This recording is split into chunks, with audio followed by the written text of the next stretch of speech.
সম্মানিত ভিউয়ার্স, ক্ষমতার দ্বন্দ্ব। এই ক্ষমতার দ্বন্দ্ব বিষয়ে আমি আপনাদের সামনে দু চারটি কথা বলতে আজকে হাজির হয়েছি। কুয়ার ব্যাঙ আর সাগরের ব্যাঙ। আমরা সবাই জানি কুয়াতেও ব্যাঙ বাস করে, সাগরেও ব্যাঙ বাস করে। একটা ছোট্ট একটা গল্প বলছি। হঠাৎ একদিন এক ঝড়ে সাগরের এক ব্যাঙ ঝড়ের গতির কারণে ডাঙ্গায় চলে আসলো। ডাঙ্গা থেকে এক পর্যায়ে সে একটা জঙ্গলে একটা কুয়ার মধ্যে যেয়ে অবস্থান নেয়। তো কুয়াতে অবস্থানের পরিপ্রেক্ষিতে এক পর্যায়ে ঝড়টা থেমে গেল। এখন সে কুয়ার মধ্যে থেকে একাই খুব স্বাচ্ছন্দ্য বোধ করতেছে।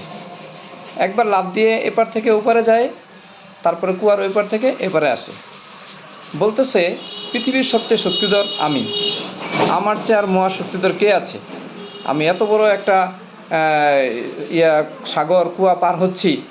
সে তো ব্যাঙ, সে কুয়াটাকে সাগর মনে করতেছে। এত বড় একটা সাগর আমি এক লাফে পার হয়ে যেতেছি ওই পারে, আর এক লাফে পার হয়ে আসতেছি এপারে। সৌভাগ্য কিংবা দুর্ভাগ্যক্রমে আরেকবার এই প্রাকৃতিক ঝড় তুফান হলো। এই ঝড় তুফানে সাগর থেকে আরও 2-3টা ব্যাঙ এই কুয়ার সাইডে এসে হাজির হলো।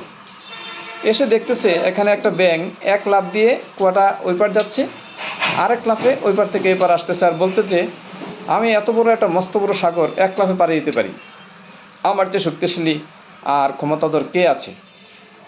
তখন পাশে থাকা সাগরের ব্যাঙগুলো হাসতেছে আর বলতেছে, আর ব্যাঙ, তুমি তো বুঝতেছো না, তুমিও ব্যাঙ আমিও ব্যাঙ, আমরাও ব্যাঙ।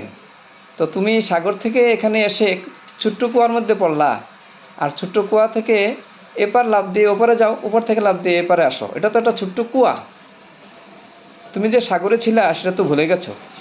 তো ক্ষমতা এমন একটা জিনিস, দাপট এমন একটা জিনিস, শরীর স্বাস্থ্য এমন একটা জিনিস, সবটাই একটা ছোট্ট কুয়া এবং সাগরের মতো। কখনই বলা যাবে না যে আমি এক লাফ দিয়ে সাগর পার হচ্ছি, কিংবা এক লাফে এই কুয়াটাকে ওই পার যাচ্ছি, যে মনে মনে ভাবা যাবে না আমি যে সাগর পার হয়ে গেছি। কারণ বাস্তবিক অর্থে কুয়া কুয়াই, সাগর সাগরই। তো আমি এখানে এই জিনিসটাই বোঝাতে চাচ্ছি যে ঝড়ের গতিতে, প্রাকৃতিক কারণে, দৈব দুর্ঘটনার কারণে কুয়াতে পড়ে এটাকে সাগর মনে করার কিছু নাই।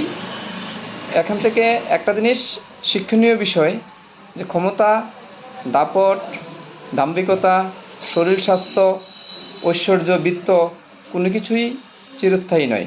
শুধুমাত্র স্থায়ী রয়ে যাবে মানুষের ভালোবাসা, সম্মান আর নিরহংকার, অহংকার না থাকা। সুতরাং আমরা সবাই অহংকার মুক্ত থাকব। সাগরের কাজ সাগর করবে, কুয়ার কাজ কুয়া, আমার কাজ আমি করব, প্রকৃতির কাজ প্রকৃতি। সবাই ভালো থাকবেন। ধন্যবাদ সবাইকে।